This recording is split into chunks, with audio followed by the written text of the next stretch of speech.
Ჭირას 9 საათზე ნათელაძე შულთანთან საღამოშიდობის რამდენიმე წუთში თქვენ ნახავთ. ჩრდილო კავკასიური კომისიის პირველი ვერსიები ლაფანყურის სპეცოპერაციაზე, ვის შუამავლობდა განადგურებული რაზმის წევრებს ხელისუფლებასთან. უკვე გამოკვეთილია ორი სახელი და გვარი.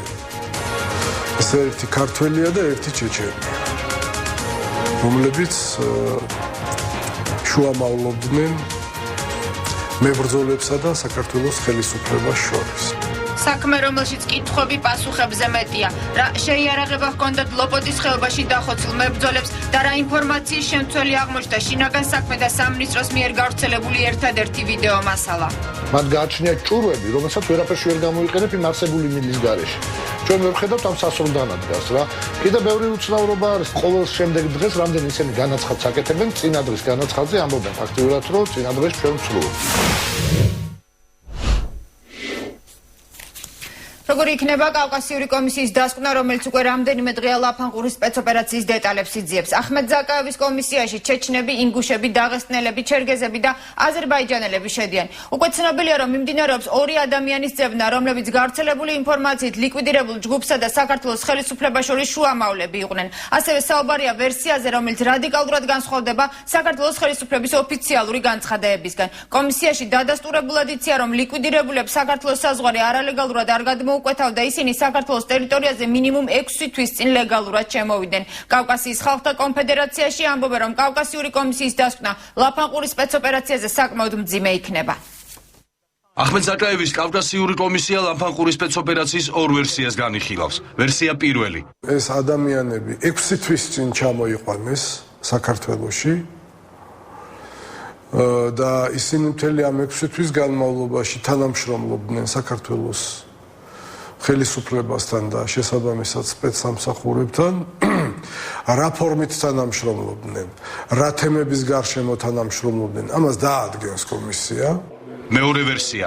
ეს ადამიანები დიდი ხანია აქ იყვნენ, დიდი ხანია მიდიან და მოდიან, დიდი ხანია თანამშრომლობენ ამ ხელისუფლებასთან. კავკასიის ხალხთა კონფედერაციის ხელმძღვანელმა ინფორმაცია რამდენიმე საათის წინ მიიღო.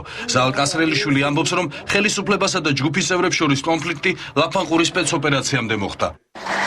თუმცა კასრელიშვილისთვის უცნობია რა მიზნით თანამშრომლობდა ხელისუფლება ჯგუფის წევრებთან. ამბობს, რომ ამას კავკასიური კომისია დაადგენს, რომელმაც უკვე დააზუსტა ხელისუფლებასა და ჯგუფის წევრებს შორის ორი შუამავლის ვინაობა. ერთი ეროვნებით ქართველი, მეორე კი ჩეჩენია. ასევე კიდევ ერთი ადამიანი, რომელიც ევროპის ქვეყნებში ხვდებოდა მათ, ხელისუფლებასთან დაახლოებული ქართველია, რომელმაც სავარაუდოდ ეს ახალგაზრდები ევროპიდან საქართველოში ჩამოიყვანა. დღესვე კახეთის საინფორმაციო ცენტრის ვებგვერდზე ქვეყნდება ინტერვიუ ინკოგნიტო ვაჰაბით რესპონდენტთან, რომლის ვინაობაც მისი უსაფრთხოების გამო გასაიდუმლოებულია. წელს ზაფხულში პანკისის ხეობაში ევროპის სხვადასხვა ქვეყნიდან 200-ზე მეტი ჩეჩენი იყო ჩამოსული. მათ საქართველოდან გზის მიცემას პირდებოდნენ. აგვისტოს შუა რიცხვებში ჩეჩნების დიდი ნაწილი იმ ქვეყნებში დაბრუნდა, სადაც ისინი დევნილი სტატუსით ცხოვრობენ. ზოგიერთები დარჩნენ, ვინც პანკისის ხეობაში დარჩა, მათ შორის იყვნენ ესენიც: დურკვახა დოშუევი, სალამ ზაურბეკოვი, ხაშევ ჯაბრაილი, მუსა ადუევი და სხვები. ისინი პანკისის ხეობაში მინიმუმ ბოლო 1 თვის განმავლობაში იმყოფებოდნენ. მეჩეთში ლოცულობდნენ და აქ ვხედავდით 26 აგვისტოს მათ გადასვლა გადაწყვიტეს. დახმარების პირობა მიიღეს დიშნასგან და ბუსლიკასგან. როგორც ინკოგნიტო რესპონდენტი ამბობს, დიშნა ზელიმხან ხანგოშვილია. ის პანკისის ხეობაში სოფელ დუიში ცხოვრობს. ბუსლიკა კი მუსლიმ ისრაილოვია, ჩეჩნეთიდან დევნილი. ის ამჟამად თბილისში ცხოვრობს. ორივე მათგანი ანტიტერორისტულ ცენტრთან თანამშრომლობს. 18-კაციანი ჯგუფი პანკისის ხეობიდან ლოპოტის ხეობაში იმიტომ ჩავიდა, რომ იქიდან დაღესტნის გავლით ჩეჩნეთში გადასულიყო. პანკისიდან ლოპოტის ხეობამდე მათი ტრანსპორტირება საქართველოს ანტიტერორისტული ცენტრის თანამშრომლების მიერ იყო ორგანიზებული და საქართველოს საზღვრის უპრობლემოდ გადაკვეთასაც მათ ანტიტერორისტული ცენტრის კონკრეტული თანამშრომლები პირდებოდნენ. ამაში ეგრეთ წოდებულ ბოევიკებს სერიოზული თანხა უნდა გადაეხადათ. საზღვარი კი ერთ-ერთი ლეკის დახმარებით უნდა გადაევლოთ, რომელმაც გზა ძალიან კარგად იცოდა. ლოპოტის ხეობაში ჯგუფს ადგილობრივი ახალგაზრდები შეხვდნენ. ჯგუფის წევრებმა 5-ვე ახალგაზრდას აღუთქვეს, რომ ზიანს არ მიაყენებდნენ და იმ პირობით, რომ ხეობაში მათ იყოფნის შესახებ ინფორმაცია არ გავრცელებულიყო, მათთან მანამდე უნდა დარჩენილიყვნენ, ვიდრე ისინი საქართველოს საზღვარს არ გადაკვეთდნენ. ჯგუფის წევრები ახალგაზრდებს აჭმევდნენ, ფეხსაცმელიც აჩუქეს და ფულიც. ის რომ სოფელ ლაფანყურში სპეცოპერაციამდე თავისუფლად გადაადგილდებოდნენ უცხო ადამიანები და ამიტომეც ასევე უცნობი ადამიანები ხშირად სტუმრობდნენ, ადგილობრივები პირად საუბრებში ყვებიან. სადაც ბინა აქვს, მაგრამ იმას სამხედროებს იმის ქვევით უნდა ტრიალებდნენ, მოდიოდნენ გარსტოკიანები და ესენი ჩაულებრივი ფორმით. იჩქერის დევნილი მთავრობის საგამოძიებო კომისიის შესახებ ცნობილი მას შემდეგ გახდა, რაც ახმედ ზაკრაევმა ეს განცხადება მეცხრე არხთან ინტერვიუში გააკეთა. ლოპოტის ხეობაში მოკლულთა შორის ერთ-ერთი სწორედ ზაკრაევის პირადი დაცვის წევრი დუკლახა დოშუევი იყო. ჩრდილოკავკასიური კომისიის გარდა ეჭვები სამხედრო ექსპერტებში კადრებში ნაჩვენებ შეიარაღებასთან დაკავშირებითაც ჩნდება. საუბარია იარაღზე, რომელიც მთაში არ გამოიყენება და რომელსაც როგორც წესი არ ხმარობენ ჩრდილოკავკასიელი მებრძოლები. ასევე ეჭვებს აჩენს ხელსაწყო, რომლისთვისაც აუცილებელია ელექტროენერგიის წყარო და მთაში ის ფაქტობრივად გამოუსადეგარია. არის სხვა დეტალებიც ოფიციალურად გამოცხადებული 11 ლიკვიდირებულიდან ამ დრომდე იდენტიფიცირებულია მხოლოდ 7. კადრებშიც მხოლოდ 7 ცხედარი და 7 ყურანი ჩანს. ნახეთ მოჯაჰედების ევროპული იარაღი და შეუსაბამობა შინაგან საქმეთა სამინისტროს მიერ გავრცელებულ კადრებსა და მათ მიერვე გაკეთებულ ოფიციალურ განცხადებებს შორის. ჩვენ ვხედავთ აგერ ერთდანად გარს RPG 18-ს, მეორედანად გარს. ეს ერთჯერადები არის. მაგრამ ვერც ერთ კადრში ჩვენ ვერ ვხედავთ RPG 7-ის სასრულ. თუმცა ვხედავთ მის ჭურს, რომელიც საკმაოდ მძიმეა. ყვილად სატარებლად რა. ეს არ არის პატარა ნივთი და ზედმეტნივთს არავინ არ ატარებს, როცა ამხელა გზაზე მიდის რა და ერთადერთი აი კიდე რამდენიმე კადრში ჩდება თავად ჭურვი, მაგრამ სასრულიდანადგარი მისი, როდესაც ყველა დეტალი და ყველა პატარა ნივთს ვხედავთ დაწყობილს, ხო? ასად არ არის, საკმაოდ ეჭვბადებს, რომ სად წავიდა თქვა. ლოპოტის ხეობაში ლიკვიდირებული პირების შეიარაღება ქართული ლეგიონის ერთ-ერთ დამფუძნებელს კიდევ არაერთ კითხვას უჩენს. მალხაზ თოფურიასთვის გაუგებარია თუ როგორ გადმოკვეთა სახელმწიფო საზღვარი ასე შეიარაღებულმა ჯგუფმა.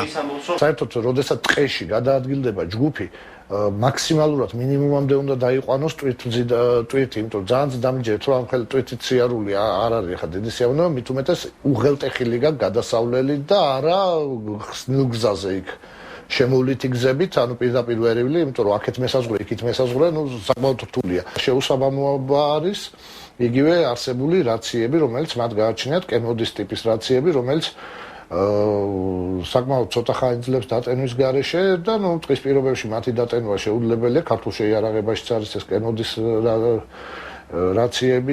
ქართული ლეგიონის ერთ-ერთ დამფუძნებელს ეჭვს უჩენს ლაფანყურელების მონათხრობიც იმის შესახებ, რომ ოფიციალური ვერსიით მძევლად აყვანილ ახალგაზრდებს შეიარაღებულმა პირებმა ფულთან ერთად ქართული წარმოების შოკოლადიც მისცეს. გაუმასპინძლდა ბარამბოს შოკოლადითო. ეცეთ აი ეს პირველ დღეს გავიდა, როდესაც ვიცოდით, რომ დაღესტნიდან შემოიჭრა დივერსიული ჯგუფი. პირველად ინფორმაცია როგორც მოგვაწოდეს, ესე ვთქვათ, პრეს-ცენტრებმა, სხვადასხვა ძალისმიერი სტრუქტურების. ბარამბოს შოკოლადი, მოგეხსენებათ, ეხა არ არის ესეთი გავრცელებული და ძლიერი ბრენდი, რომ რაღაც სხვა ქვეყნებს მოიცავდეს, მით უმეტეს რუსეთის ფედერაციას და მით უმეტეს დაღესტანს რა.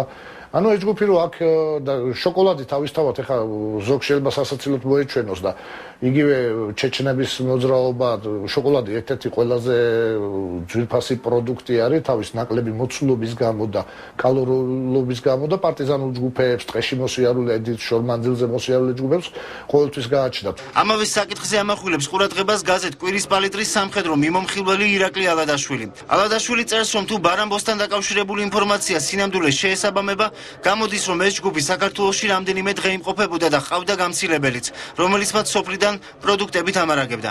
ხოლო ის, რომ შეიარაღებული პირები სოფლის ახალგაზრდებმა აღმოაჩინეს და არა კონტრდაზვერვამ ამ პოლიციამ, ქართული ძალოვნების არც თუ სათანადო მუშაობაზე მიუთითებს.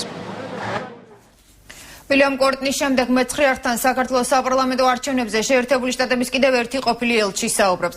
ამჯერად მეცხრე არხის ვაშინგტონის ბიურომ ექსკლუზიური ინტერვიუ რიჩარდ მაილსთან ჩაწერა, რომელიც ასევე აცხადებს, რომ არჩევნების არასამართლიანად ჩატარების შემთხვევაში საქართველოს მიმართ ნდობა დაიკარგება. საქართველოში რაც ხდება, სცილდება გარკვეულ ზღვარს, ამბობს დიპლომატი, რომელიც დიპლომატიურ მისიას საქართველოში 3 წლის მანძილზე ხელმძღვანელობდა. რიჩარდ მაილსი 2012 წლის არჩევნებს მნიშვნელობით 2003 წლის არჩევნებთან აიგივებს. ვიდეო და ჩანაწერი ჩვენ ამ წუთებში ვაშინგტონიდან ხარვეზებით მივიღეთ, ამიტომ ვრცელ ინტერვიუს რიჩარდ მაილსთან ხვალ 9 საათზე შემოგთავაზებთ.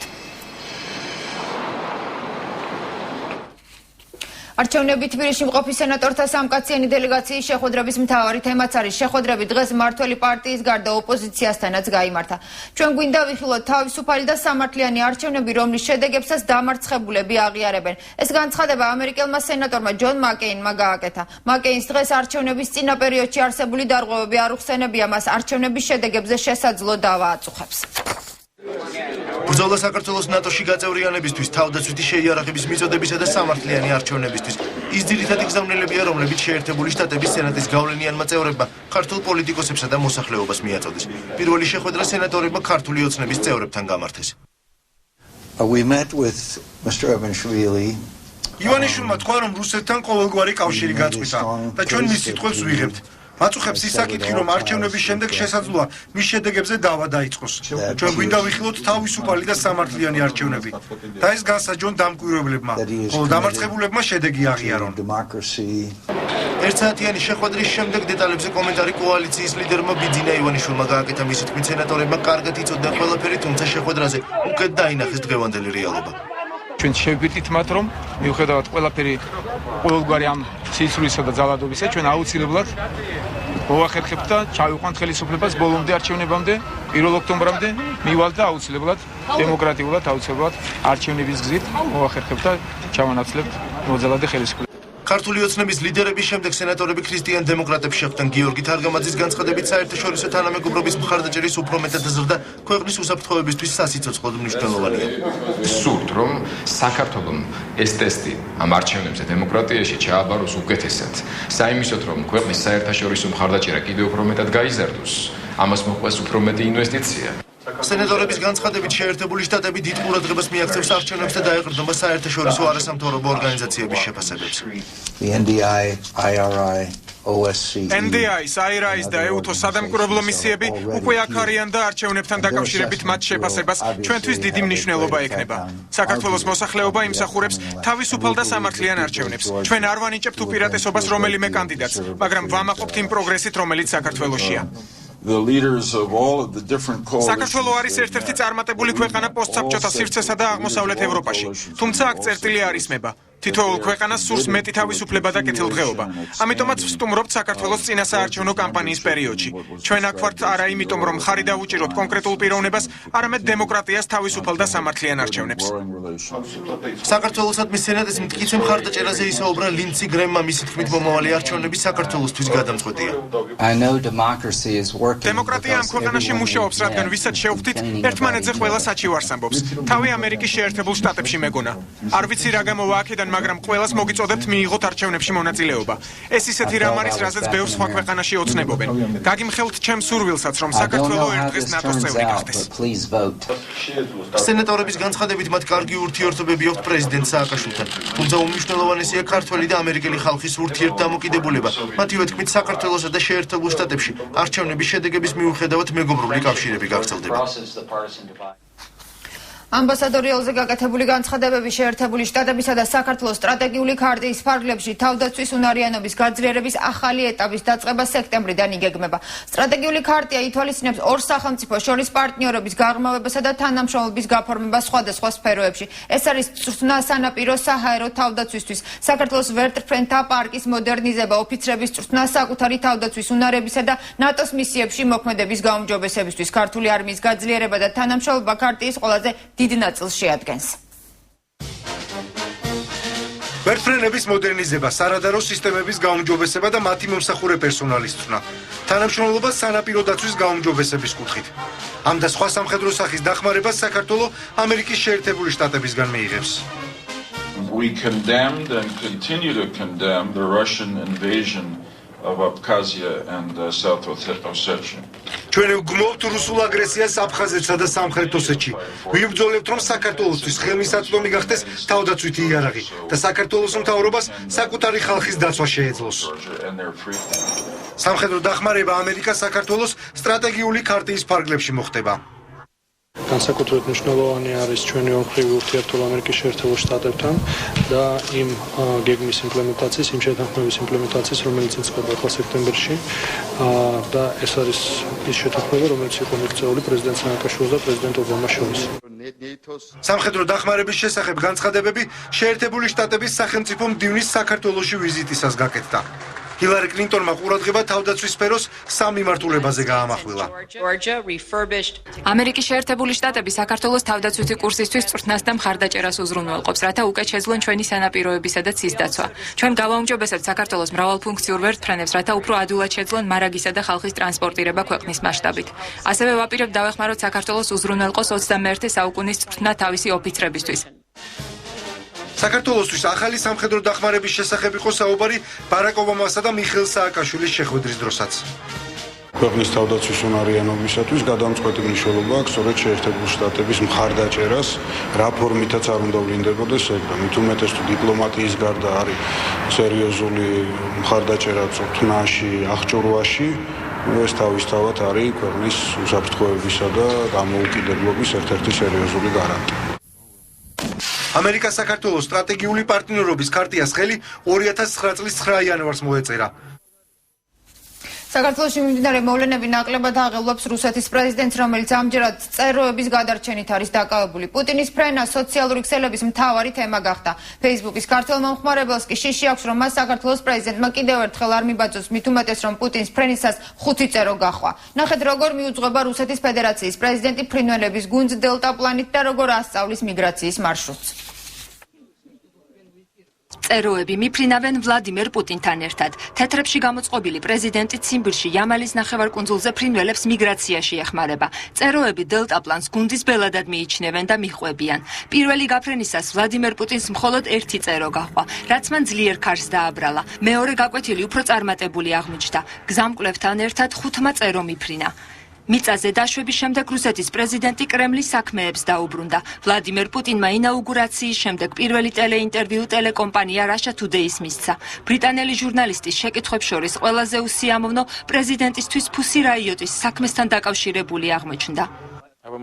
შეგიძლიათ ჯგუფის სახელი რუსულად გადათარგმნოთ, უკვე დიდი ხანია აქ ცხოვრობთ. ფუსი რაიოტი, პანკ ჯგუფი. რუსულად არ ვიცი რას ეძახით. იქნებ თქვენ მითხრათ. პირველი სიტყვა შეგიძლიათ გადათარგმნოთ, თუ გეუხერხულებათ. გასაგებიცაა ინგლისურადაც კი უსმაწურად ჭერს. მეგონა ეს სიტყვა კატას ნიშნავდა, მაგრამ როგორც ჩანს ვწდები. რას ფიქრობთ, ეს საქმე როგორ მოგვარდა? გასწავლათ რამე? თქვენ ყველაფერი შესანიშნავად გესმით. არ არის საჭირო თავის მოტყუება, უბრალოდ ამ ჯგუფმა თავისი სახელის საზოგადოებას თავს მოხვია და ყველა გაიძულათ ხმამაღლა გეთქვათ. ეს ხომ უხამსობაა. კარგი, დავანებოთ ამას თავი. ყოველთვის ვფიქრობდი და ახლაც ამას ვზევა, რომ სასჯელი დანაშაულის ადეკვატური უნდა იყოს. პრეზიდენტის ინტერვიუსის ნაწილი, რაც ტელეეთერში არ მოხვდა, რუსულმა პრესამ დაბეჭდა. ზოგიერთი მოყვარული ამტკიცებს, რომ ჯგუფური სექსი გაცილებით სასიამოვნოა, ვიდრე ინტიმური კავშირი ერთ პარტნიორთან, რადგანაც კოლექტიურ საქმიანობაში საქმისთვის თავის არიდება უფრო ადვილია. თუმცა ეს კონკრეტული ადამიანის საქმეა. პუტინმა ამ სიტყვებით ფუსი რაიოტის ერთ-ერთი აქცია იგულისხმა, როდესაც მათ საჯაროდ ჯგუფური სექსის იმიტაცია მოაწყვეს. თუმცა Russia Today-სთან ინტერვიუზე მეტი აჟიოტაჟი და ინტერესი რუსეთის პრეზიდენტის წეროების გუნდთან ერთად გამოჩენამ გამოიწვია. დღეს თბილისში ნატოს გენერალური მდივანი იმყოფებოდა რამდენიმე წუთში რეკლამის შემდეგ.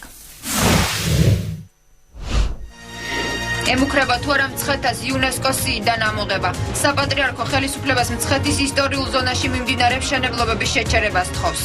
საპატრიარქოსთან არ არის ეს შეთანხმებული ის მშენებლობები, რომელიც ახლა მიმდინარეობს. რამდენად რეალურია შენგენის ქვეყნებში უვიზო მიმოსვლა საქართველოს მოქალაქეებისთვის. ექსპერტები ხელისუფლების დაპირებას ეჭვით უყურებენ. ეს განცხადება სამწუხაროდ საკმაოდ არარეალურად მიმაჩნია და ძალიან ზედმეტად ოპტიმისტურია. თქვენ უყურებთ მე-9 საათზე ჩვენი მოსმენა ასევე შეგიძლიათ რადიო ცნობზე FM 98. საპატრიარქო ხელისუფლებას თხოვნით მიმართავს შეჩერდეს მცხეთის ლანდშაფტურ ზონაში მიმდინარე მშენებლობები. სასულიერო პირები ამბობენ, რომ წინააღმდეგ შემთხვევაში შესაძლოა მცხეთის იუნესკოს სიიდან ამოღების საკითხი დადგეს. იმ ადგილას, სადაც იუნესკოს მოთხოვნების შესაბამისად განაშენიანება აკრძალულია, რამდენიმე დღეში სახელმწიფო დაწესებულებები უნდა გაიხსნას. საერთაშორისო ექსპერტი იტალიელი არქიტექტორი იოკო იაკილეტო წლების განმავლობაში იუნესკოს წარმომადგენელი იყო. ამჯერად ის დამოუკიდებელი ექსპერტია და საქართველოში ძეგლთა დაცვის სააგენტოს მოწვევით იმყოფება. ჩამოვედი, რადგან მომიწვიეს. თხოვეს შემედგინა მცხეთის ისტორიული ადგილების მართვის მენეჯმენტის გეგმა. სწორედ ამ საკითხებზე გქონდა დღეს კონსულტაციები ეკონომიკის სამინისტროში. შეხვედრას საპატრიარქოს წარმომადგენლებიც ესწრებოდნენ. გეგმაზე მუშაობა რამდენიმე დღეში დასრულდება. მართვის მენეჯმენტის შექმნას იუნესკო ქართული მხარისგან ჯერ კიდევ 3 წლის წინ ითხოვდა. კომიტეტის 2009 წლის დასკვნაში წერია. იუნესკო ქართული მხარისგან მოითხოვს მცხეთასთან დაკავშირებით მართვის ჯგუფის შექმნას, რათა მოგვარდეს ქვისა და ფრესკების ცვეთის სერიოზული პრობლემები. ასევე უნდა მოგვარდეს ეკლესიის მიმდებარე მიწის მართვის მენეჯმენტი, რათა შენობებზე მიმდინარე სამუშაოების გამო არ დაიკარგოს ის ავთენტურობა, რომლითაც მცხეთა მსოფლიო მემკვიდრეობის ძეგლთა ნუსხაში შევიდა. რატომ იწყებს ხელისუფლება მართვის მენეჯმენტის შემუშავებას მაშინ, როდესაც მცხეთის რეაბილიტაცია თითქმის უკვე დასრულებულია? ეკონომიკის სამინისტროში გამართული შეხვედრის შემდეგ ძეგლთა დაცვის სააგენტოს წარმომადგენელმა მეცხრე არხთან საუბარს თავი აარიდა. მამა ბესარიონმა კი გვითხრა, რომ საპატრიარქო კიდევ ერთხელ თხოვნით მიმართავს ხელისუფლებას, დროებით შეჩერდეს ლანდშაფტურ ზონაში მიმდინარე მშენებლობები. თუმცა ახალი შენობები თითქმის დასრულებულია და რამდენიმე დღეში უნდა გაიხსნას. Tauris სამართლობა ის არის საკმადებდი ის უბერია დასრულებულებს შენობებს თქოს და რამდენიმე დღეში დასრულდება. როდის და გაიხსნას? ალბათ თეატრიც სანამ არ შეთანხმდება ეს საპატრიარქოსთან მანამ შეჩერდეს. საპატრიარქოსთან არ არის ეს შეთანხმებული ის მშენებლობები, რომელიც ახლა მიმდინარეობს. მამა ბესარიონ მენაბდის განმარტებით მცხეთაში სარეაბილიტაციო სამუშაოების ამ სახით გაგრძელების შემთხვევაში ისტორიული ქალაქის იუნესკოს მსოფლიო მემკვიდრეობის ძეგლთა სიიდან ამოღების საფრთხის წინაშე დადგება.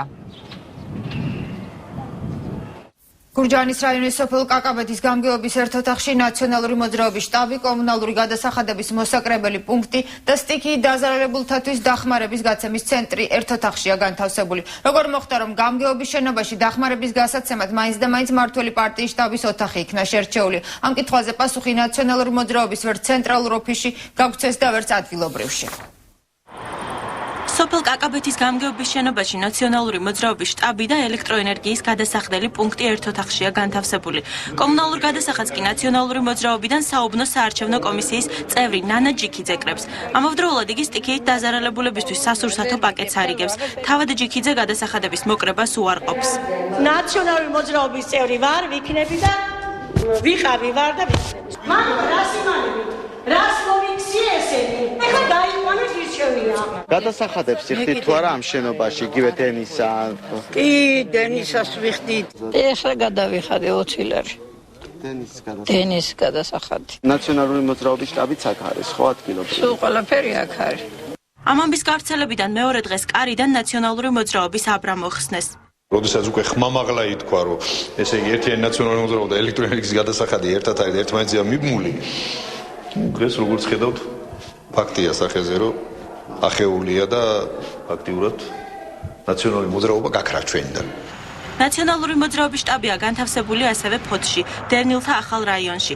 ადგილობრივების განცხადებით დაპირების მიუხედავად ახალ რაიონში არც ერთი საცხოვრებელი ფართი პირად საკუთრებაში დევნილებს არ გადასცემიათ. უცნობია ვისგან იქირავა ნაციონალურმა მოძრაობამ ფართი. ამ კითხვაზე პასუხი ვერც ნაციონალური მოძრაობის ადგილობრივ და ვერც ცენტრალურ ოფისში გაქცეს. შეგეძლიათ მიმართოთ ერთიანი ნაციონალური მოძრაობის ცენტრალურ საარჩევნო შტაბს. განსახლების მინისტრია აქ იყო ჩვენთან ხომერიკი შეხვდა ძალიან კარგი აგირაც შეჩაგდა მე ვფიქრობ ეს კარგი აგირაცია იყო და სწორი. საერთაშორისო გამჭვირვალობა საქართველოს საარჩევნო საკითხების პროექტის მენეჯერი აცხადებს, რომ თუ მმართველი პარტია ქირავნობის ხელშეკრულებას ვერ წარმოადგენს, ეს ნიშნავს, რომ კანონდარღვევას აქვს ადგილი და ნაციონალური მოძრაობა ადმინისტრაციულ რესურსს იყენებს.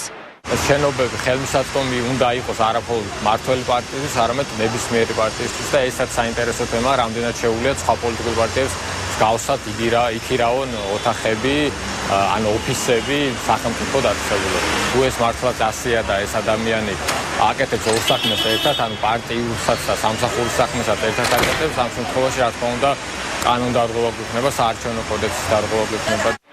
ნატროშვილის თქმით, აღნიშნული ფაქტი შესასწავლია. დადასტურების შემთხვევაში კი ნაციონალურ მოძრაობას ადმინისტრაციული ჯარიმა უნდა დაეკისროს. სოციალურად დაუცველი მოქალაქეების კბილების გაჯანსაღებით პრეზიდენტი სულ უფრო აქტიურად ინტერესდება მოძრავ სტომატოლოგიურ კლინიკებს მიხეილ სააკაშვილი საჯაროდ ხშირად სტუმრობს. ქვეყნის პირველი პირის შედეგითაც კმაყოფილია სოციალისტური შრომის ტემპით განკურნებული პაციენტები მკურნალ ექიმებს ჯგუფებად ტოვებენ. უკვე შეიცვალა პრეზიდენტის სახალხო გარემოცვაც მის ირგვლივ უპირატესად ბედნიერი მოქალაქეები, ეგრეთ წოდებული ჰოლივუდური ღიმილით ჩნდებიან. ღიმილიანი საქართველოს იდეის გაჩენის შემდეგ ხელისუფლებამ მნიშვნელოვანი ფულადი თუ ადამიანური რესურსი სტომატოლოგიური პრობლემების მქონე მოქალაქეებზე გახარჯა. კბილების უფასო გაჯანსაღებას მთავრობამ განსაკუთრებული აქტივობით წინასაარჩევნოდ მიჰყო ხელი. პირველი სახელმწიფო ინვესტიცია ძალიან მნიშვნელოვანია იმისათვის, რომ ყველა ოჯახს მიუწვდებოდეს ხელი კბილის ექიმს. და ყველა ოჯახს მიუწვდებოდეს ხელი პროთეზირებაზე. ერთ წელზე მეტია ხელისუფლება სახელმწიფოებრივი მიღწევების წარმოჩენას ხალხის სახეებზე ცდილობს. ეკონომიკური წინსვლის სიკეთე მოქალაქეების ღიმილმა და ჯანსაღმა კბილებმა უნდა გამოავლინოს. პრობლემებში ჩაფულ საზოგადოებაში კი ბედნიერი ერის მქონეს ცოტას თუნახავთ. ქვეყანაში დღეს ხშირად იმათაც კი აღარ ეღიმებათ, ვისაც სახელმწიფო ჩარევის გარეშე ჯანსაღი კბილები ჯერ კიდევ შერჩათ. ხელისუფლებას უნდა ახსოვდეს, რომ თუ კბილებს მოუწესრიგებს თავის მოქალაქეებს, მე იმათ ხორციც მოუნდებათ და ხორცს ვეღარ მისცემს, თუმცა ეჭვი მაქვს, რომ ვერც კბილებს ვერ ჩაუსვავს სათანადოდ. განუვითარებელი ეკონომიკისა და მასობრივი დაუსაქმებლობის პირობებში ეკონომისტების საღი კბილებით წარმოჩენილი ღიმილის პრეზიდენტის ეულში ნარს სხვაგვარად ხსნიან. როდესაც ქვეყანა უბედურების ზონაშია, გაერთიანებული ერების კვლევის შედეგად, როგორ შეიძლება ჩვენ ვიღიმოდეთ. ღიმილი უბედურების დროსაც გუმართებს, მაგრამ არა ფეიქ ღიმილი, ანუ ყალბი ღიმილი კი არა.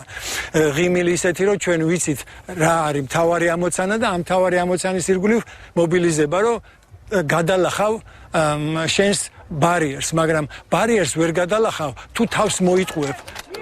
მთავრობის მხრიდან მზრუნველობის გამომხატველი ჰუმანური იდეის განხორციელების უკან არასამთავრობო სექტორის სამართლებრივ შეუსაბამობას ხედავს. ბიუჯეტიდან გამოყოფილი თანხები ამ პროგრამაზე როდესაც იხარჯება, არის ძირითადად განკუთვნილი წინასაარჩევნო პერიოდისთვის და ამორჩევლის, ასე ვთქვათ, გულის მოსაგება და რა თქმა უნდა ამ შემთხვევაში ეს სარგებელი მხოლოდ მმართველი პარტიისთვის დგება, ანუ მმართველი პარტია იღებს ამ სარგებელს ბიუჯეტის სახსრებიდან და სხვა პარტიებს არ აქვთ იმის საშუალება, რომ აი მსგავსი რაღაცა პროექტებით მათაც ასე ვთქვათ ისარგებლო. უცნობია იმ მოქალაქეთა რიცხვი, ვინც საპრეზიდენტო პროგრამის სიკეთე უკვე ნახა. მათ კი ვინც მმართველი გუნდის იდეისგან სარგებელი ჯერ ვერ მიიღო, შესაძლოა ახალ არჩევნებამდე მოუწიოს ლოდინი. დღეს ბიძინა ივანიშვილი ქარელისა და ხაშურის მოსახლეობას შეხვდა. სოფლის მეურნეობის განვითარება, ხელმისაწვდომი, ჯანდაცვა და განათლება, სამოქალაქო საზოგადოების ჩამოყალიბება და არაპოლიტიზირებული პოლიციის შექმნა ის ძირითადი პრიორიტეტებია, რომელსაც ბიძინა ივანიშვილი ხელისუფლებაში მოსვლის შემთხვევაში მოსახლეობას პირდება. ივანიშვილის თქმით, საპარლამენტო არჩევნები გადამწყვეტი მნიშვნელობისაა და მასში მონაწილეობა ყველამ უნდა მიიღოს.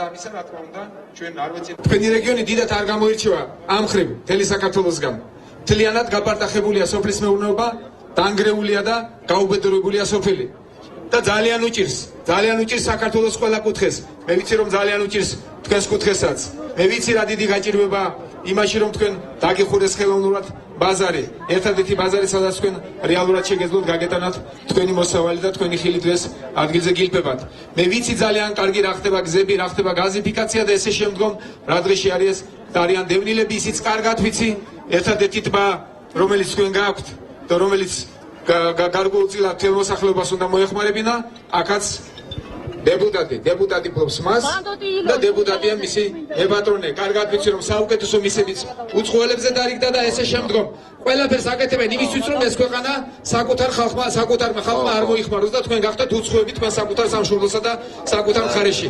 ჩვენ გვიდა ადამიანი რომელიც მინდა ქვეყანას საქართველოს და ვიამაყებთ მით იმ პიროვნებით რომელიც ეს არის ბატონი ბიძინა ივანიშვილი. აბსოლუტურად ღია მესიჯით გამოვიდა დღეს საქართველოში მყოფი Anders Fogh Rasmussen-ი ტესტი საქართველოს დემოკრატიისთვის ეს არის მთავარი გამოცდა რომელსაც ნატოს გენერალური მდივანი დაგეგმილი არჩევნების წინ ასახელებს. საქართველოში მყოფმა ნატოს გენერალურმა მდივანმა დღეს არ უპასუხა ჟურნალისტის შეკითხვას რა ეტაპზეა ურთიერთობა საქართველოსა და ჩრდილოატლანტიკურ ალიანსს შორის. Anders Fogh Rasmussen-ი საქართველოში დღეს ჩამოვიდა და ის დღესვე დატოვა. მომავალი საპარლამენტო და საპრეზიდენტო არჩევნები ბრწყინვალე ტესტი იქნება საქართველოს დემოკრატიისთვის. ეს განცხადება ნატოს გენერალურმა მდივანმა საქართველოს პრეზიდენტთან ერთობლივ პრესკონფერენციაზე გააკეთა. ჟურნალისტების შეკითხვებს ნატოს გენერალურმა მდივანმა მიხეილ სააკაშვილთან პირისპირ შეხვედრის შემდეგ უპასუხა, თუმცა ანდერს ფოგ რასმუსენმა უპასუხოდ დატოვა კითხვა, როდის გახდება საქართველო ნატოს წევრი ქვეყანა. ჩვენ გავაგრძელებთ მხარდაჭერას საქართველოს რეფორმების პროცესებისადმი. ვუყურებთ საქართველოს და ვადევნებთ თვალყურს. ოქტომბრის საპარლამენტო და მომავალი საპრეზიდენტო არჩევნები იქნება ბრწყინვალე ტესტი საქართველოს დემოკრატიისთვის. იმედია, ყველა პოლიტიკური მოთამაშე პასუხისმგებლობას იგრძნობს ამ პროცესში. მომავალი თქვენს ხელშია. არჩევნების შედეგების შესახებ ნატოს გენერალურ მდივანთან გამართულ ერთობლივ პრესკონფერენციაზე ფრანს პრესის ჟურნალისტმა მიხეილ სააკაშვილსაც კითხა. არჩევნები ჩატარდება თავისუფალ გარემოში. ქართველი ხალხი არ დაუშვებს არანაირ ესკალაციას, ყველა გამოკითხვა ამაზე მეტყველებს. ქართველმა ხალხს წამს სისტემის. ჩვენ უზრუნველყოფთ იმას, რომ არჩევნები იყოს მაქსიმალურად დამკვირვებლების და გამჭირვალეობის პირობებში. რა თქმა უნდა, ყოველთვის იყვნენ საქართველოს სხვადასხვა დონის რადიკალები, მათ შორის ყოველთვის იყო გარედან ჩარევის ცდილობა, არაფერ ახალს ჩვენ არ ვნახულობთ. პრეზიდენტთან შეხვედრის შემდეგ ანდერს ფოგ რასმუსენმა საქართველოს თავდაცვის მინისტრთან ერთად ქართველი სამხედრო მოსამსახურეების ავღანეთში გაცილების ცერემონიაში მიიღო მონაწილეობა. ჩვენი კონტინგენტი გახდება ყველაზე დიდი ნატოს არაწევრ ქვეყნებს შორის. დღესვე ჩრდილოატლანტიკური ალიანსის პირველი პირი თბილისში მიმდინარე ამბასადორიალის ფარგლებში საქართველოს დიპლომატიური მისიის წარმომადგენლებსაც შეხვდა. ალიანსი აღიქვამს საქართველოს როგორც უაღრესად მნიშვნელოვან პარტნიორს. წინააღმდეგ შემთხვევაში დამერწმუნეთ, არც ერთი ნატოს გენერალური მდივანი დიპლომატიური კორპუსის თავმჯდომარეობაზე არ გამოვიდოდა. ნატოს გენერალური მდივანი საქართველოში ოფიციალური ვიზიტით უკვე მეოთხედ იმყოფებოდა. 2013 წლიდან საქართველოს მოქალაქეებს ევროკავშირის წევრ ქვეყნებში ვიზის გარეშე შეეძლებათ იმოგზაურონ. ასეთი განცხადება საპარლამენტო არჩევნებამდე 24 დღით ადრე ევროკავშირში საქართველოს ელჩმა სალომე სამადაშვილმა გააკეთა. ელჩის ასეთ ოპტიმიზმს არ იზიარებენ ევროკავშირთან ურთიერთობების საკითხებში ექსპერტები. მათი განცხადებით ევროკავშირმა რომ საქართველოს სავიზო რეჟიმი გააუქმოს, ამისათვის ქვეყანას კიდევ გრძელი გზა აქვს გასავლელი. ევროკავშირის ქვეყნებთან სავიზო რეჟიმის გაუქმების შესახებ განცხადება ევროკავშირში საქართველოს მუდმივმა წარმომადგენელმა სალომე სამადაშვილმა თბილისში მიმდინარე ამბასადორიალზე გააკეთა. 2013 წლის ბოლოსათვის ჩვენ იმედი გვაქვს, რომ საქართველოს მოქალაქეებს უკვე მიეცემათ შესაძლებლობა დაიწყონ უვიზო მიმოსვლა შენგენის წევრ სახელმწიფოებში. ამისათვის ჩვენი მხრიდან ყველანაირ, ასე ვთქვათ, შესაბამის ნაბიჯებს ვდგავთ, ტარდება შესაბამისი რეფორმები. სალომე სამადაშვილის განცხადებას არარეალურს უწოდებს არასამთავრობო ორგანიზაცია ლიბერალური აკადემია თბილისის ხელმძღვანელი ქეთი ციხელაშვილი. მისი განცხადებით ევროკავშირთან სავიზო დიალოგის მიუხედავად საქართველოს სამოქმედო გეგმა არ მიუღია. არსებობს კიდევ სხვა ქვეყნების გამოცდილება, რომელიც ნაკლებად გვაძლევს იმის ვარაუდის საფუძველს, რომ ეს პროცესი ფაქტობრივად წელიწადზე ნაკლებ დროში დასრულდება. ბალკანეთის 5 ქვეყანაში, რომელთაც მიიღეს უვიზო მიმოსვლის რეჟიმი ევროკავშირთან, ამ პროცესს დაჩქარებული წესი წელიწადნახევრიდან 2 წელიწადნახევრამდე დასჭირდა. რამდენიმე თვეში ევროკავშირის ქვეყნებთან სავიზო რეჟიმის გაუქმება სკეპტიკურად უყურებს ევროპული კვლევების ცენტრის ხელმძღვანელი კახა გოგოლაშვილი. ექსპერტის თქმით, ამისთვის საქართველოს ჯერ ევროკავშირის რიგი მოთხოვნების დაკმაყოფილება მოუწევს. კონსულტაციები ამასთან დაკავშირებით დაწყებულია, მაგრამ ძნელია იმის თქმა და პრაქტიკულად შეუძლებელია იმის წინასწარმეტყველება, თუ რამდენ ხანში მოხდება სავიზო რეჟიმის ამოქმედება. პირველ რიგში არის მოთხოვნები ევროკავშირის მხრიდან, როგორც წესი, ორი ჯგუფია მოთხოვნების. ერთი პირველ რიგში არსებული შეთანხმებები სავიზო რეჟიმის გამარტივებისა და რეადმისიის შესახებ. დღეისათვის ევროკავშირის ქვეყნებში გამარტივებული სავიზო რეჟიმით მხოლოდ საქართველოს მოქალაქეების გარკვეული კატეგორია სარგებლობს. მათ შორის ჟურნალისტები, სტუდენტები, ბიზნესმენები და სამეცნიერო წრეების წარმომადგენლები. 2 დღის განმავლობაში ინტერნეტ სივრცეში ზედიზედ 2 მიმართვა გაჩნდა. მისი ადრესატები ქართველი ემიგრანტები არიან, ავტორები კი რეჟისორი რობერტ სტურუა და ფილოსოფოსი ზაზა შათირიშვილი. ისინი საზღვარგარეთ მცხოვრებ ქართველებს სირთულეების მიუხედავად თხოვენ არჩევნებში მონაწილეობის მიღებას. სამუშაო დღეს არჩევნების დანიშვნასა და რეგისტრაციაზე შექმნილი პრობლემების გარდა ირკვევა, რომ რუსეთში მცხოვრები ქართველები არჩევნებში მონაწილეობას საერთოდ ვერ მიიღებენ. ამის მიზეზი რუსეთში საარჩევნო უბნების არარსებობაა. ძირფასო ქართველებო, ჩვენი სამშობლო სამწუხაროდ ისევ განსაცდელში. თავისუფალ საქართველოს ნაცვლად აშენდა ტიპიური სულთანატი. 2 დღის განმავლობაში ინტერნეტ სივრცეში ზედიზედ 2 მიმართვა გაჩნდა. მისი ადრესატები ქართველი ემიგრანტები არიან, ავტორები რეჟისორი რობერტ სტურუა და ფილოსოფოსი ზაზა შათირიშვილი. ხელისუფლება აკეთებს ყველაფერს იმისათვის, ქმნის დამატებით სიზნელებს, რომ არ მიიღოთ მონაწილეობა არჩევნებში. მოგვახსოვთ, უმნიშვნელესი თხოვნით თითოეულ თქვენგანს, რომ გააკეთოთ თქვენი არჩევანი სამართლიანობის, პატრიოტიზმის, საქართველოს სიყვარულის სახელით. ძალიან გთხოვთ, ძალიან მიყვარხართ, მეწოდებით ცოტათი რომ მოწყვეტილი ხართ სამშობლოს, მეც მოწყვდები თუ ისინი მოვლენ ისევ ძალაუფლებაში და იქნები თქვენთან ერთად. არჩევნებში მონაწილეობა ქართველ ემიგრანტებსაც სურთ, თუმცა ამაში მათ რამდენიმე მიზეზი უშლით ხელს. ორშაბათს დანიშნული არჩევნები იმდენად დიდ პრობლემას არ ქმნის, როგორცაც საარჩევნო სიები. უკვე მერამდენე შეერთებულ შტატებში მცხოვრებმა ემიგრანტებმა საქართველოს საკონსულოს მიაკითხეს და რეგისტრაციისთვის დახმარებას თხოვეს. ჩვენ ახლა რა პასუხი გაგცეთ ამას დატოვეთ კი ბატონო და როგორც კი დირექტივა მოვან, გაერკვევან კანონი რაღაცას როგორ ჩვენ რა დირექტივასაც მე იმის მიხედვით კი ბატონო, მაგრამ აი პარასკევს გიტოვეს იმას რა მედიაცია ის კი არა იმას კი არა მოხს რომ გინდა თუ არა თქვენ რა უნდა დაგერეგისტრირებთ ეს ხალხი საარჩევნო სიაში ჩვენ რო დაგიტოვეთ საბუთები იმათ რა მედიაცია აქ არის ის საბუთები არ თქვენთან არის შეკიდებს არ მისცენ საშუალება მისცენ ხმა არ გვიხსნიან უბანს ბრუკლინში არაძლევენ ადამიანებს საშუალებას დარეგისტრირდნენ საკონსულო აღრიცხვაზე ჩვენ მაინც გავაკეთეთ ყველაფერი რისი გაკეთებაც შეიძლებოდა კანონის თანახმად სულ სხვა რეალობაა რუსეთში. დანარჩენი ქვეყნებისგან განსხვავებით რუსეთში მცხოვრები ქართველები არჩევნებში მონაწილეობას საერთოდ ვერ მიიღებენ. ამის მიზეზი რუსეთში საარჩევნო უბნების არარსებობაა. განცხადება ამის თაობაზე გუშინ მეცხრე არხის ეთერში სალომე ზურაბიშვილმა გააკეთა. ესე იგი არსებობს დისკრიმინირებული ემიგრაცია და კიდევ უფრო დისკრიმინირებული ამ დისკრიმინაციაში არიან ქართველები, ვინც არიან ცხოვრობენ რუსეთში. თუნდაც 1-2 საარჩევნო უბანი გაიხსნას. არაფერი ხელისუფლება ამაზე არანაირ რეაქციას არ ახდენს. ცესტოს უკვე გაუგზავნეს სპეციალური მიმართვა არასამთავრობო ორგანიზაციებმა და უფლებადამცველებმა. ისინი კომისიის თავმჯდომარე ზურაბ ხარატიშვილს ემიგრანტებისთვის არჩევნების თარიღის გადმოწევას თხოვენ. თესკო ჩემის აზრით იყო ვალდებული, რომ ეს აღესრულებინა, ვინაიდან ამას ავალდებულებს კანონიც. ერთის მხრივ კონსტიტუცია, რომელიც ყველა მოქალაქეს თანაბრად აძლევს არჩევნებში მონაწილეობას.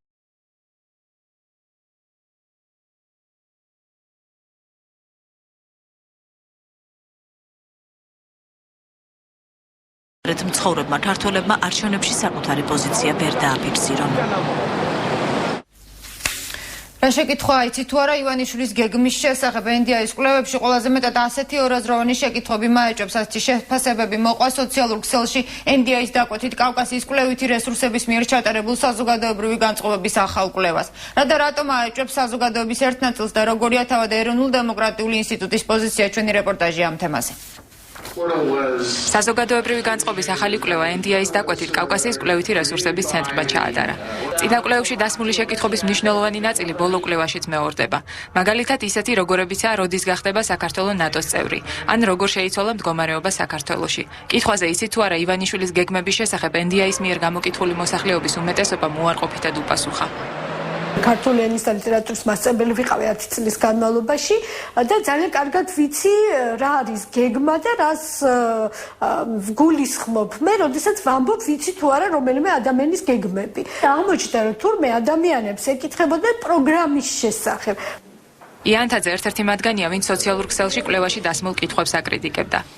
ცადე გამერკვია, საიდან ჩნდება ეს შეკითხვები და აღმოაჩინა რომ შეკითხვები დგება ფოკუს ჯგუფებში და მივხვდი რომ ესე იგი მთავარი პრობლემა რაც მე მაქვს პიროვნულად როგორც ერთ ადამიანს NDI-ის კვლევასთან არის სწორედ აი ამ ფოკუს ჯგუფებთან დაკავშირებული პრობლემა. ჟურნალისტი და მედია ექსპერტი არაზუსტად დასმული კითხვის სხვა მაგალითებსაც იხსენებს. ხართ თუ არა რომ დაწყოთ აფხაზეთი და სამხრეთ ოსეთი ნატოში გაერთიანების სანაცვლოდ. ეხლა ეს ამ კითხვას არავინ არ სვამს, ვისაც კი გადაწყვეტილების მიღება ხელეწიფება ამ მიმართულებით. NDI-ის ბოლო კვლევის დომილების ზღვარი +-3%-ია და მისთვის თბილისსა და რეგიონებში შემთხვევითი შერჩევის პრინციპით სულ 2038 ინტერვიუერი გამოიკითხა. საზოგადოებრივი განწყობები არის ცვალებადი რა, მით უმეტეს ეს წინასაარჩევნო პერიოდში და აი ფაქტობრივად დაწყებული წინასაარჩევნო კამპანიის ფონზე. ილიას უნივერსიტეტის პროფესორი თათა სოფურაშვილი ამბობს, რომ NDI-ის ავტორიტეტსა და მის მიერ ჩატარებული კვლევის მეთოდოლოგიაში ეჭვის შეტანა უჭირს. ვეჭვობ, რომ NDI-ის ნაირი, ასე ვთქვათ, ავტორიტეტული ორგანიზაციას ეს მთავარი ამოსავალი პრინციპი, რაც არის სოციოლოგიური კვლევის სანდოობა, არ დაეცვა. გამიჭირდება რაიმეს მტკიცება იმის შესახებ, რომ ფოკუს ჯგუფში შემავალი ადამიანები იყვნენ პოლიტიკური მიკერძოების ნიშნით შერჩეული თუ არ იყვნენ მიყერძოებული ნიშნით შერჩეული, ზოგადად, ასე ვთქვათ, სოციოლოგიური კვლევის ერთ-ერთი მთავარი პრინციპი არის ის, რომ ასე ვთქვათ, შერჩევა ხდება შემთხვევით. მეცხრე არხი დღეს ეროვნულ დემოკრატიულ ინსტიტუტსაც დაუკავშირდა. როგორც ორგანიზაციაში გვითხრეს ჟურნალისტების კითხვებზე პასუხებს ხვალდაგეგმილ პრესკონფერენციაზე გასცემენ. NDI-ის საზოგადოებრივი აზრის კვლევა მედიასაც შეეხო. მასქერი სატელიტური ანტენები ტელევიზიების მიერ გატარებული პოლიტიკა და ნდობა მედიის მიმართ ეს ის საკითხებია, რომელიც კვლევაში აისახა. რა ტენდენციები ფიქსირდება და რას ფიქრობს საზოგადოება ხელისუფლების იმ გადაწყვეტილებებზე, რომელიც მედიას შეეხო. NDI-ის მიერ ჩატარებული კვლევის მიხედვით პარლამენტის მიერ მიღებული მასთქერის კანონის შესახებ გამოკითხულთა 53% ინფორმირებულია. არჩევნების შემდგომ პერიოდში მის გაგრძელებას კი 47% ეთანხმება. სამი არხი, რომელსაც გამოკითხულთა უმრავლესობა უყურებს, რუსთავიორი, იმედი და საზოგადოებრივი მაუწყებელია. გამოკითხულთა აზრით ზემოთხსენებული არხები ხელისუფლების ინტერესს გამოხატავენ. ოპოზიციური აზრი კი ყველაზე მეტად მაესტროზე, კავკასიასა და მეცხრე არხზე ფიქსირდება. ამ მხრივ კვლევაში 42%-ით ტელეკომპანია მაესტრო ლიდერობს. აპატიონ კოლეგებმა და მაესტრო უფრო პოპულარულია, რა თქმა უნდა, მეცხრე არხი ზუსტად ისევე ცდილობს იყოს ობიექტური, როგორც ჩვენ ვცდილობთ. ვცდილობთ სიტყვას თქვილ არ ვამბობ, იმიტომ რომ შეცდომები რა თქმა უნდა ბევრი არის. მეცხრე არხის გენერალური დირექტორის კახა ბექაურის განმარტებით გამოკითხვა არხის საკაბელო ქსელში ჩართვამდე ჩატარდა. ამჟამად კი სურათი განსხვავებულია. ძალიან ბევრი კვლევა ვრცელდება, მათ შორის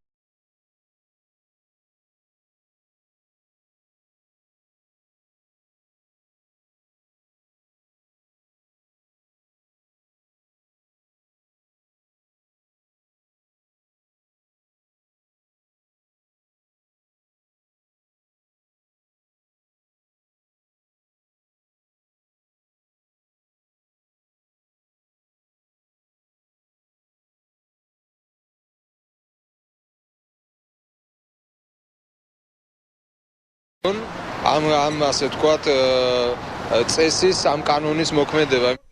სოციოლოგ მარინე ჩიტიშვილისთვის მოცემული კვლევის მეთოდოლოგია გაუგებარია. მიუხედავად ამისა, ის რამდენიმე ტენდენციას გამოყოფს. საერთო ტენდენცია ესეთი ჩანს, რომ ის ადამიანები, რომლებიც უყურებენ ამა თუ იმ ტელევიზიას, მიუხედავად იმისა, ისინი იღებენ ინფორმაციას, მათი ნდობა ტელევიზიიდან მიწოდებული ინფორმაციის მიმართ არ არის მაინც და მაინც მაღალი. მედია ექსპერტები ასკვნიან, რომ მასთქერის პრინციპის ამოქმედების მიუხედავად საქართველოს მოსახლეობისთვის რუსთავიორის იმედისა და საზოგადოებრივი მაუწყებლის მიერ მიწოდებული ინფორმაციის ალტერნატიული წყარო კვლავ მიუწვდომელია. როგორ იქნება კავკასიური კომისიის დასკვნა, რომელიც უკვე რამდენიმე დღეა ლაფანყურის სპეცოპერაციის დეტალებს იძიებს. ახმედ ზაკაევის კომისიაში ჩეჩნები, ინგუშები, დაღესტნელები, ჩერქეზები და აზერბაიჯანელები შედიან. უკვე ცნობილია, რომ მიმდინარეობს ორი ადამიანის ძებნა, რომლებიც გავრცელებული ინფორმაციით ლიკვიდირებულ ჯგუფსა და საქართველოს ხელისუფლებას შორის შუამავლები იყვნენ. ასევე საუბარია ვერსიაზე, რომელიც რადიკალურად განსხვავდება საქართველოს ხელისუფლების ოფიციალური განცხადებებისგან. კომისიაში დადასტურებულად იქცია, რომ ლიკვიდირებულებს საქართველოს საზღვარი არალეგალურად არ უკეთავდა და ისინი საქართველოს ტერიტორიაზე მინიმუმ 6 თვის წინ ლეგალურად შემოვიდნენ. კავკასიის ხალხთა კონფედერაციაში ამბობენ, რომ კავკასიური კომისიის დასკვნა ლაფანყურის სპეცოპერაციაზე საკმაოდ მძიმე იქნება.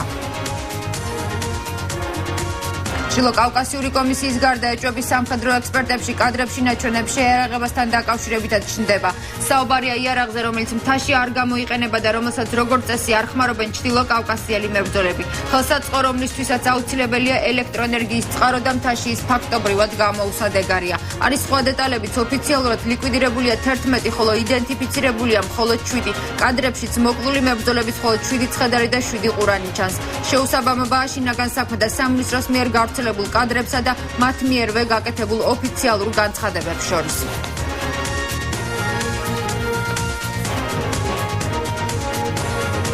ვილიამ კორტნის შემდეგ მე-9 არხთან საქართველოს საპარლამენტო არჩევნებზე შეერთებული შტატების კიდევ ერთი ყოფილი ელჩი საუბრობს. ამჯერად ჩვენმა ვაშინგტონის ბიურომ ექსკლუზიური ინტერვიუ რიჩარდ მალსთან ჩაწერა, რომელიც ასევე აცხადებს, რომ არჩევნების არასამართლიანად ჩატარების შემთხვევაში საქართველოს მიმართ დობა დაიკარგება.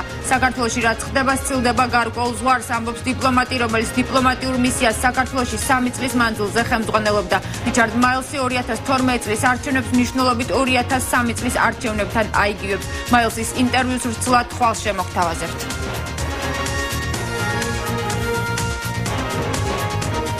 ასევე თავისუფალი და სამართლიანი არჩევნებია მაღალი რანგის სტუმრების საქართველოში ვიზიტის მთავარი თემა ნატოს გენერალური მდივნისა და სენატორთა სამკაციანი დელეგაციის შეხვედრები საქართველოში.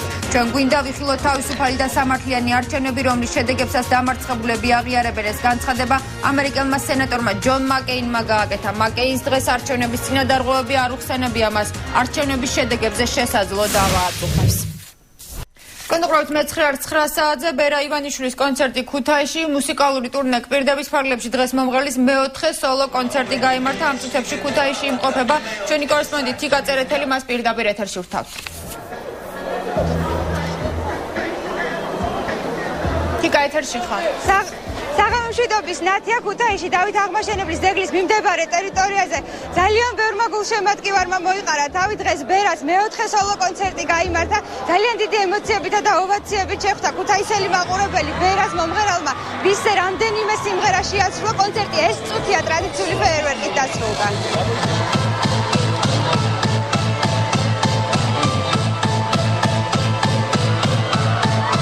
ძალიან ბევრი ხალხი მოვიდა. ნამდვილად არ ველოდებით აქედან რასაც ხედავ გადაწენილია მთელი მოედანი. მაინც ქუთაისი საქართველოს მეორე დედაქალაქია და ნამდვილად დაეთყვა ამ ქალაქს და ეხა შოუ იწყება უკვე. ამიტომ ველოდებით რომ ძალიან მაგრად ჩატარდება. ბერასთან ერთად დღესაც ამერიკელი მომღერალი კრისტაილი წარსდგა სცენაზე მაყურებლის წინაშე. მათ 2 სიმღერა შეასრულეს. ეს სიმღერები უკვე ტრადიციად იქცა მთელი ტურნეს განმავლობაში. შემდეგი კონცერტი იგეგმება უკვე ბორჯომში 8 სექტემბერს.